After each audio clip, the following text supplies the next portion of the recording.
Alors pour commencer, on va faire un petit tour sur notre pare-feu, notre routeur, généralement ça fait les deux. Adresse IP statique, donc pour notre machine qui va supporter le VPN. Et bien évidemment, on s'ouvre une petite porte d'entrée, ici ce sera le 1194, donc sur notre pare-feu. On va ensuite partir sur un petit script d'installation, ça fonctionne toujours sur Fedora. Debian Ubuntu, j'ai eu quelques soucis. Néanmoins, sur Fedora ça fonctionne toujours très bien, 4 ans après. Bien sûr, c'est un script qui est inspiré de celui de Nier, qui est toujours mis à jour. Voilà, il faut savoir. Il y a 2 mois, il a encore été mis à jour. Le lien est dans la description de toute façon. Un petit chmod A+X, ça va nous permettre de rendre exécutable notre script. On va passer route avant d'exécuter, on n'a pas le choix de toute façon. Et ensuite, on va nous demander notre IP public, donc notre IP public en IPv4. Ça marche aussi en IPv6, mais c'est l'option juste après. Là, ici, moi j'ai toujours une IP publique IPv4, donc il n'y a pas de souci là-dessus. Pour ce faire, what's my IP sur internet, bien évidemment.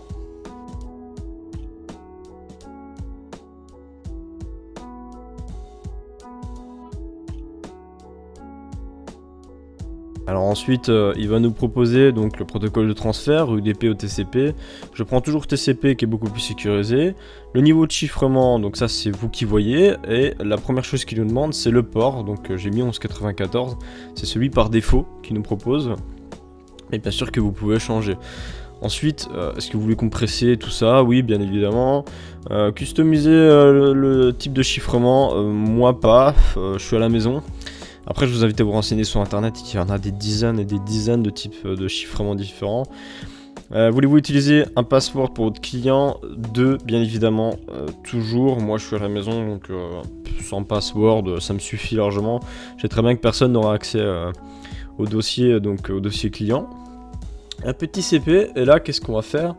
On va se l'envoyer par mail pour tester.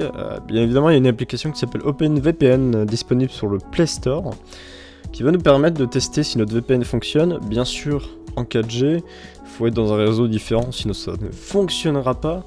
On n'oublie pas de restart un petit coup le service, donc un petit système CTL bien évidemment, et on va pouvoir voir tout de suite si ça fonctionne. Et effectivement, j'ai pas eu de problème, ça va tout de suite fonctionner. Donc là, comment faire un VPN rapidement sur Fedora. Ciao.